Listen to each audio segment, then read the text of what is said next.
Hello friends, welcome to Smile Talk paramedical channel. Friends, GNM nursing ಬೋರ್ಡಿನ ಒಂದು ರೀವ್ಯಾಲ್ಯೂಯೇಷನ್ result announcement ಆಗಬೇಕಿತ್ತು. ಅದರ ಜೊತೆಗೆ ಸಪ್ಲಿಮೆಂಟ್ರಿ ಎಕ್ಸಾಮ್ನ ಒಂದು ಟೈಮ್ ಟೇಬಲನ್ನು ಅಥವಾ ಸಪ್ಲಿಮೆಂಟ್ರಿ ಎಕ್ಸಾಮ್ ಯಾವಾಗ ನಡೀತದೆ ಅನ್ನೋದ್ರ ಬಗ್ಗೆ ಒಂದು ಮಾಹಿತಿಯನ್ನು ಈ ವಿಡಿಯೋದಲ್ಲಿ ಕೊಡ್ತೇನೆ. ವಿಡಿಯೋ ಪೂರ್ತಿಯಾಗಿ ಕೇಳಿ ಮತ್ತು ನೋಡಿ.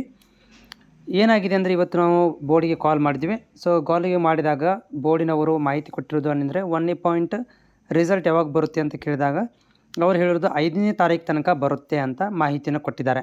5ನೇ ತಾರೀಕು ತನಕ ಬರುತ್ತೆ ಅಂತೇಳಿ. ಆಮೇಲೆ ಸಪ್ಲಿಮೆಂಟ್ರಿ ಎಕ್ಸಾಮ್ ಯಾವಾಗ ಆಗುತ್ತೆ, ಯಾವ ಮಂತಲ್ಲಿ ಆಗುತ್ತೆ ಅಂತ ಕೇಳಿದಾಗ ಅವರು ಜುಲೈ ಮಂತಲ್ಲಿ ಸಪ್ಲಿಮೆಂಟ್ರಿ ಎಕ್ಸಾಮ್ ಆಗುತ್ತೆ ಅಂತ ಹೇಳಿದ್ದಾರೆ. ಸೊ ನಿಮ್ಮ ರಿಸಲ್ಟ್ಸ್ 5ನೇ ತಾರೀಕಿಗೆ ಬಂದರೆ ಸಪ್ಲಿಮೆಂಟ್ರಿ ಎಕ್ಸಾಮ್ ಜುಲೈ ಮಂತ್ ಅಂದರೆ ನೆಕ್ಸ್ಟ್ ಮಂತ್ 5ನೇ ತಾರೀಕು ತನಕ ನಿಮ್ಗೆ ರಿಸಲ್ಟ್ ಅನೌನ್ಸ್ಮೆಂಟ್ ಆಗುತ್ತೆ.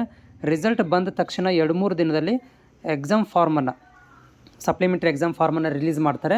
ಅದಕ್ಕೆ ಒಂದು 10-15 ಡೇಸ್ ಕಾಲಾವಕಾಶನ ತೊಗೊತಾರೆ. ತೊಗೊಂಡ್ಮೇಲೆ ಒಂದು ಇಂಟೆಂಟಿವ್ ಡೇಟಾಗಳನ್ನು ಕೂಡ ಅವತ್ತು ಕೊಡ್ತಾರೆ.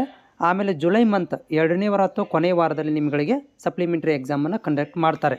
ಈ ರೀತಿಯಾಗಿ ಇವತ್ತು ನಮಗೆ ಮಾಹಿತಿ ಕೊಟ್ಟಿರುವಂಥದ್ದು. ಅದನ್ನೇ ನಾನು ನಿಮಗೆ ಈ ವಿಡಿಯೋ ಮುಖಾಂತರ ಶೇರ್ ಮಾಡ್ತಾ ಇದ್ದೇನೆ. ಏನು ಇವತ್ತಿನ ಅಪ್ಡೇಟ್ ಏನಾಗಿದೆ ಅನ್ನೋದ್ರ ಬಗ್ಗೆ.